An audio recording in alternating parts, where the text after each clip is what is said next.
I mean, Elizabeth Warren's email to her supporters was like you've just been through a bad breakup. I mean, I don't know what to say. Can we talk about Elizabeth Warren for a minute? Yes, please. And can you say all the things I want to say? Because people are already very touchy about me criticizing her.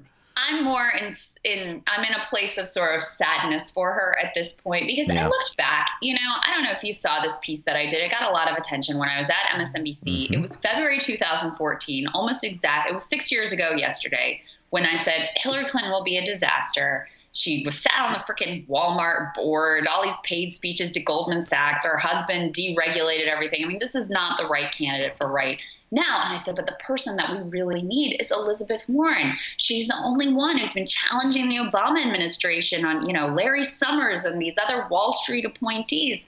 She wakes up in the morning and wants to fight for the middle class, and people say she's too liberal. I think that's ridiculous. She has an economic populist message that could resonate.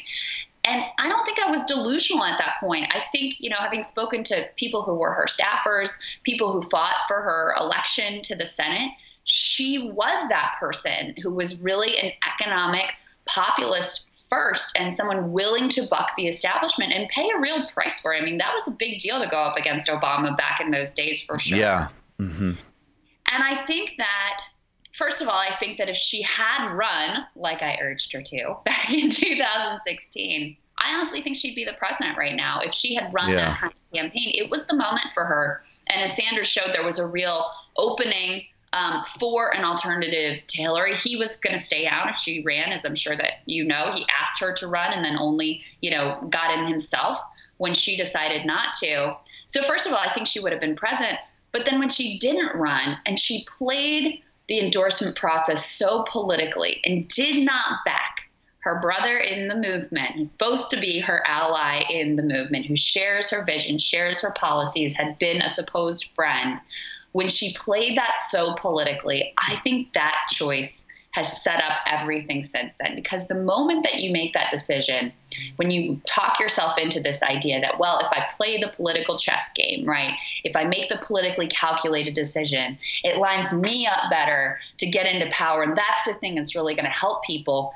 That is the road to hell. That is how you end up with all these freaking people, so many of them in Washington, who think that they came here really to do something, but then the instant they get here, they conform to the system and they sell out and they defer to power, all in the service of, well, that'll help me get better positioned so that maybe sometime in the future I can deliver the things that I really want. And when she made that choice, I don't think it's ever been the same for her. And so then you see this campaign unfold where she brings on Clinton advisors. She decides to try to, be a team player with the Democratic establishment. She ultimately, when she has a chance to go after Biden here at the end, she had a chance to really take him to task for the bankruptcy bill, which is a big part of why she even got into politics. Right. And instead of doing that, she turns around and knives Bernie Sanders in the back, smearing him as a secret sexist, her supposed friend, on this identity issue, and paints herself as like the pussy hat candidate with the pink scarf, completely abandoning the middle class, economic, working class policies that had brought her into public life. It just honestly, at this point, it just makes me sad because she was a warrior and she was an ally and she just isn't anymore. I agree with everything you said, and we would have fought so hard for her in 2016. But I just want to, I think the problem is, though, among many things, is that she just doesn't have a very, ironically, because of the whole plan branding, and she knows everything and she wrote all these blog posts, I think that she has a sincere background and a real commitment to some extent that has been tempered clearly by her development in politics. But she has an understanding of certain Wall Street economic populism issues, no doubt. That's why she got into the game. Okay, absolutely. Then I think there's a whole other slew of issues that she was basically just willing to say, all right, whatever the trendy, pseudo woke consultant packaging is, I guess.